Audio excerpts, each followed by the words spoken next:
তরুণ বয়সে উদ্যোক্তা হয়ে সফলতার স্বাদ অনেক উদ্যোক্তাই হতে চায়। সে কারণে অনেকেই তারা শুরু করে উদ্যোক্তা হওয়ার একটা জার্নি। এই জার্নির পথ কারো সুগম হয়, কারো দুর্গম হয়। অনেকেই স্বপ্ন নিয়ে শুরু করে তার সেই উদ্যোক্তার জার্নি। স্বপ্ন বাস্তবের পথে অনেকেই অনেক প্রতিকূলতার মাঝে সফল হয়। এখানে আমি একটা আম বাগান করি, যেখানে বেশ আম ভালোই ধরেছে, কিন্তু এখানে যত্নের অভাবে এবং পরিচর্যার অভাবে এই আম বাগানগুলো নাজেহাল অবস্থায় চলে এসেছে। বিশেষ করে এত পরিমাণ আগাছা জন্মেছে, নিয়মিত পরিচর্যা করা হয় না।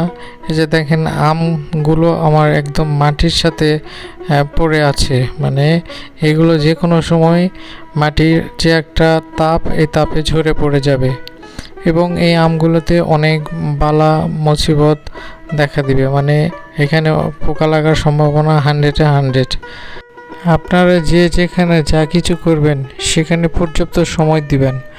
সময় না দিলে, পরিচর্যা না করলে সেই জিনিস সঠিকভাবে গড়ে ওঠে না এবং আপনার আশা কখনো সেটা বাস্তবে রূপান্তরিত হবে না।